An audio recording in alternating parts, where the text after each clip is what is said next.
ಮತ್ತೊಂದು ಕಡೆ ವಿಶ್ವವಿದ್ಯಾಲಯದ ನೆಲೆಯನ್ನೇ ಈ ಉಗ್ರರು ತಮ್ಮ ತಾಣ ಮಾಡಿಕೊಂಡಿದ್ರು. ಆ ಒಂದು ದಿನಕ್ಕಾಗಿ ಅವರು ಕಾಯ್ತಾ ಇದ್ರು. ಹೌದು, ವೈದ್ಯ ಲೋಕದಲ್ಲೇ ಆವಿಷ್ಕಾರ ಮಾಡಬೇಕಾಗಿದ್ದಂತ ಈ ಡಾಕ್ಟರ್ಸ್ಗಳು ಅದೊಂದು ಪ್ರತೀಕಾರಕ್ಕಾಗಿ ಸ್ಕೆಚ್ ಹಾಕಿದ್ದರು. ಬರೋಬ್ಬರಿ 3000 ಕೆಜಿ ಸ್ಫೋಟಕವನ್ನ ಸಿದ್ಧಪಡಿಸಿದ್ದರು. ಟರ್ಕಿಗೂ ಹೋಗಿ ಬಂದಿದ್ರು. 4 ಕಾರಲ್ಲಿ ಇಡೀ ದೆಹಲಿಯನ್ನ ಸುತ್ತಾಡಿದ್ದರು. ಇಷ್ಟೆಲ್ಲ ಪ್ಲಾನ್ ಮಾಡಿದ್ ಯಾಕೆ ಅಂತ NIA ಅಧಿಕಾರಿಗಳು ಕೆದಕಿದಾಗ ಗೊತ್ತಾಗಿದ್ದೆ ಬಾಬ್ರಿ ಮಸೀದಿ ಧ್ವಂಸದ ಸೇಡು.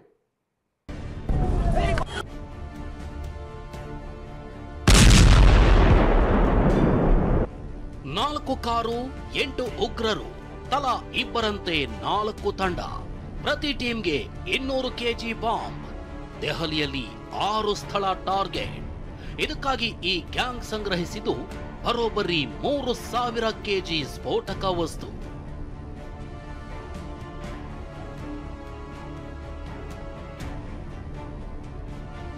ದೆಹಲಿಯಲ್ಲಿ ನರಮೇಧಕ್ಕೆ ಪ್ಲಾನ್ ಮಾಡಲು ಯೂನಿವರ್ಸಿಟಿಯಲ್ಲೇ ಬ್ಲೂ ಪ್ರಿಂಟ್ ರೆಡಿ ಹಾಕಿದ್ದ ದುಷ್ಟ ಡಾಕ್ಟರ್ಗಳ ಗ್ಯಾಂಗ್ ಹಂತ ಹಂತವಾಗಿ ಸ್ಕೆಚ್ ಹಾಕಿತ್ತು.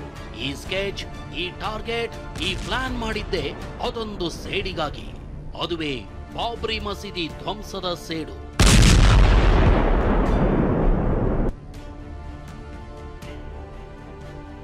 ಬಾಬ್ರಿ ಮಸೀದಿ ಧ್ವಂಸದ ರಿವೆಂಜ್ಗಾಗಿ 3000 ಕೆಜಿ ಸ್ಫೋಟಕ ಸಂಗ್ರಹ. ದೆಹಲಿಯ 6 ಸ್ಥಳ ಟಾರ್ಗೆಟ್. ಹೇಗಿತ್ತು ಹಂತಕರ ಹಂತ ಹಂತದ ಸಂಚು? ವಿವಿಯಲ್ಲೇ ಕೆಮಿಕಲ್ ಕದ್ದು ಬ್ಲೂ ಪ್ರಿಂಟ್ ರೆಡಿ ಮಾಡಿದ್ದ ಕ್ರಿಮಿಗಳು. ದಿನಕ್ಕೊಂದು ಸಂಚು ಹೊರಬೀಳ್ತಿದೆ, ಕ್ಷಣಕ್ಕೊಂದು ಹೊಂಚು ಬಯಲಾಗ್ತಿದೆ. ಮುಂಬೈ ದಾಳಿ ಮಾದರಿಯಲ್ಲಿ ದೆಹಲಿಯಲ್ಲಿ ನರಮೇಧ ನಡೆಸಲು ಸ್ಕೆಚ್ ಹಾಕಿದ್ರು ಅನ್ನೋದು ರಿವೀಲ್ ಆಗಿತ್ತು. ಆದ್ರೆ ಆ ದಾಳಿ ನಡೆಸಲು ಹೇಗ್ ಪ್ಲಾನ್ ಮಾಡಿದ್ರು, ಬ್ಲೂ ಪ್ರಿಂಟ್ ಎಲ್ ರೆಡಿ ಮಾಡಿದ್ರು, ಯಾವ ದಿನ ಫಿಕ್ಸ್ ಮಾಡಿದ್ರು, ಯಾವ ರೀತಿ ಪಿತೂರಿ ಮಾಡಿದ್ರು ಅನ್ನೋ ಸ್ಫೋಟಕ ಸಂಗತಿ ಬಯಲಾಗಿದೆ.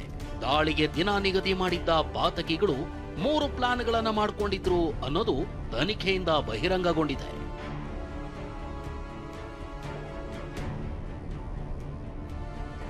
ಕಳೆದ ಜನವರಿಯಲ್ಲೇ ಸ್ಕೆಚ್ ಹಾಕಿದ್ದ ಪಾತಕಿ ಡಾಕ್ಟರ್ಗಳು ಗಣರಾಜ್ಯೋತ್ಸವದಂದು ದಾಳಿಗೆ ಸಂಚು ರೂಪಿಸಿದ್ರಂತೆ.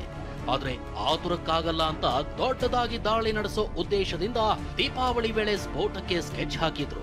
ಜೊತೆಗೆ ಆಗಸ್ಟ್ನಲ್ಲೂ ಒಂದು ದಿನಾಂಕವನ್ನ ನಿಗದಿ ಮಾಡಿಕೊಂಡಿದ್ರು. ಆದ್ರೆ ಪ್ಲಾನ್ ನಿಧಾನವಾಗಿದ್ರಿಂದ ಡಿಸೆಂಬರ್ 6ಕ್ಕೆ ತಮ್ಮ ಪ್ಲಾನ್ ಮುಂದೂಡಿದ್ರು. ಡಿಸೆಂಬರ್ 6 ಡೇಟ್ ಫಿಕ್ಸ್ ಆಗಲು ಕಾರಣ ಬಾಬ್ರಿ ಮಸೀದಿ ಧ್ವಂಸ.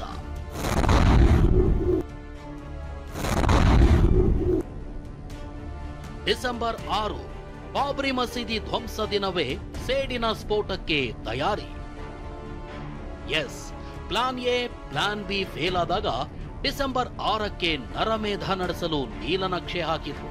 ಯಾಕಂದ್ರೆ 1992ರ ಡಿಸೆಂಬರ್ 6ರಂದು ಉತ್ತರ ಪ್ರದೇಶದ ಅಯೋಧ್ಯೆಯಲ್ಲಿದ್ದ ಬಾಬ್ರಿ ಮಸೀದಿಯನ್ನ ಧ್ವಂಸಗೊಳಿಸಲಾಗಿತ್ತು. ಇದರಿಂದ ಕುದಿತಾ ಇದ್ದ ಉಗ್ರ ಡಾಕ್ಟರ್ಗಳು ಡಿಸೆಂಬರ್ 6ರಂದೇ ದೆಹಲಿಯಲ್ಲಿ ದಾಳಿ ನಡೆಸಿ ಕೇಕೆ ಹಾಕಲು ಪ್ಲಾನ್ ಮಾಡಿದ್ರು. ಇದಕ್ಕಾಗಿ ದೆಹಲಿಯ 6 ಸ್ಥಳ ಗುರುತು ಮಾಡಿದ್ರು ಅನ್ನೋದು ತನಿಖೆಯಿಂದ ಬಯಲಾಗಿದೆ. ಅತಿ ದೊಡ್ಡ ದಾಳಿ ನಡೆಸಲು ಈ ಗ್ಯಾಂಗ್ ಮಾಡಿಕೊಂಡಿದ್ದು 5 ಹಂತ. ಪಾಕಿಸ್ತಾನದ ಜೈಷ್ ಎ ಮೊಹಮ್ಮದ್ ಉಗ್ರ ಸಂಘಟನೆ ಪ್ರತೀಕಾರಕ್ಕೆ ಪ್ಲಾನ್ ಮಾಡಿತ್ತಂತೆ. ಇದಕ್ಕಾಗಿ ಅನ್ಸರ್ ಫಜ್ವತ್ ಉಲ್ ಹಿಂದ್ ಜೊತೆ ನಿರಂತರ ಸಂಪರ್ಕ ಸಾಧಿಸಿ ಭಾರತದಲ್ಲಿ ಭಯೋತ್ಪಾದನೆಯ ಮಾಡ್ಯೂಲ್ ರಚಿಸಿದ್ರಂತೆ. ಆಗ ಜೈಷ್ ಮೊಹಮ್ಮದ್ ಉಗ್ರ ಸಂಘಟನೆಗೆ ಸಿಕ್ಕವರೇ ಈ ಡಾಕ್ಟರ್ಗಳು ಎನ್ನಲಾಗ್ತಿದೆ.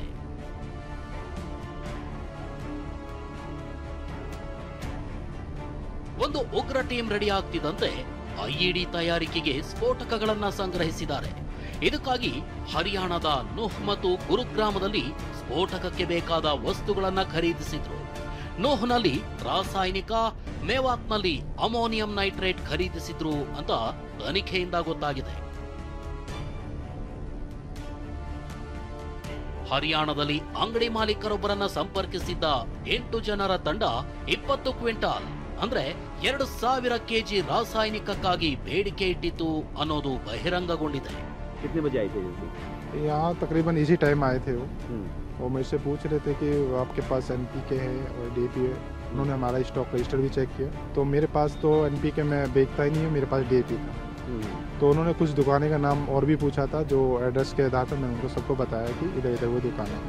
कितने लोग थे? करीबन 8 लोग थे। 8 लोग थे, वो टैक्सी नंबर में आए थे, टैक्सी नंबर गाड़ी में। ಸ್ಫೋಟಕ ಸಂಗ್ರಹದ ಬಳಿಕ ಐಇಡಿ ಬಾಂಬ್ ತಯಾರಿಸೋದು 3ನೇ ಹಂತದ ಪ್ಲಾನ್ ಆಗಿತ್ತು. 8 ಜನರ ಪೈಕಿ ತಲಾ 2 ಇರುವಂತೆ 4 ಗ್ರೂಪ್ ಮಾಡಲಾಗಿತ್ತು. ಒಂದು ತಂಡದಲ್ಲಿದ್ದ 2 ಐಇಡಿ ಬಾಂಬ್ ಹಸ್ತಾಂತರಿಸೋದು ಪ್ಲಾನ್ ಆಗಿತ್ತು.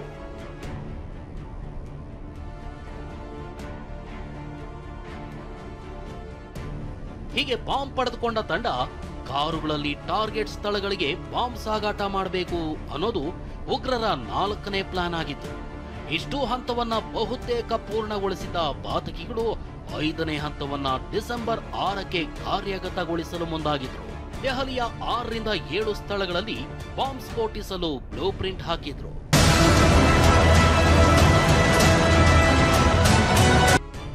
ಓದಿದ್ದು ಡಾಕ್ಟರ್, ಆದ್ರೆ ಇವರೆಲ್ಲ ಆಗಿದ್ದು ಟೆರರ್. ಅಲ್ ಫಲಾಹ್ ವಿವಿಯಲ್ಲಿ ವೈದ್ಯರಾಗಿ ಪ್ರಾಧ್ಯಾಪಕರಾಗಿದ್ದವರು ತಮ್ಮ ಉಗ್ರ ಕೃತ್ಯಕ್ಕೆ ಯೂನಿವರ್ಸಿಟಿಯನ್ನೇ ಅಡ್ಡೆ ಮಾಡಿಕೊಂಡಿದ್ರು. ತಮ್ಮ ಎಲ್ಲಾ ಪ್ಲಾನ್ಗಳನ್ನ ವಿವಿಯಲ್ಲೇ ಮಾಡ್ತಿದ್ರು ಅನ್ನೋದು ಬಯಲಾಗಿದೆ. ಅಲ್ ಫಲಾಹ್ ವಿವಿಯಲ್ಲಿ ಉಗ್ರ ವೈದ್ಯರ ತಂಡ ಸಭೆ ಸೇರ್ತಿತ್ತು. ಬಿಲ್ಡಿಂಗ್ ನಂಬರ್ 17, ರೂಮ್ ನಂಬರ್ 13ರಲ್ಲಿ ದುಷ್ಟಕೂಟ ಮೀಟಿಂಗ್ ಮಾಡ್ತಿತ್ತು. ಉಗ್ರ ಡಾಕ್ಟರ್ ಮುಜಾಮಿಲ್ ಕೊಠಡಿಯಲ್ಲಿ ಬ್ಲೂ ಪ್ರಿಂಟ್ ರೆಡಿ ಆಗ್ತಿತ್ತಂತೆ. ಬಾಂಬ್ ತಯಾರಿಕೆಗೆ ವಿವಿಯ ಲ್ಯಾಬ್ನಿಂದಲೇ ಕೆಮಿಕಲ್ ಕದ್ದಿದ್ರಂತೆ. ಇದಕ್ಕೆ ಉಗ್ರ ಉಮರ್ ಮತ್ತು ಶಾಹೀನ್ ಸಹಾಯ ಮಾಡಿದ್ರು. ಕದ್ದ ಕೆಮಿಕಲ್ ಅನ್ನ ಧೋಜ್ ಮತ್ತು ತಗಾ ಗ್ರಾಮದಲ್ಲಿ ರಹಸ್ಯವಾಗಿ ಸಂಗ್ರಹಿಸಿಟ್ಟಿದ್ದೆಲ್ಲವೂ ಸೀಸ್ ಆಗಿದೆ. ಇನ್ನು ವಿವಿಯಲ್ಲಿ ಜಾಲಾಡ್ತಿರೋ ಎನ್ಐಎ ತಂಡ ವೈದ್ಯರ ಜನ್ಮ ಜಾಲಾಡ್ತಿದೆ. ಮತ್ತೊಬ್ಬ ವೈದ್ಯನನ್ನ ವಶಕ್ಕೆ ಪಡೆದಿದೆ. ಇಡಿ ಕೂಡ ವಿವಿಯ ಹಣಕಾಸಿನ ವ್ಯವಹಾರದ ಮೇಲೆ ಕಣ್ಣಿಟ್ಟಿದೆ. ವಿವಿಯ ವೆಬ್ಸೈಟ್ ಸ್ಥಗಿತವಾಗಿದೆ. ತನಿಖೆ ಚುರುಕುಗೊಂಡಿದೆ. ಹರೀಶ್ ಜೊತೆ ಮಹೇಶ್, ಟಿವಿ9 ನವದೆಹಲಿ.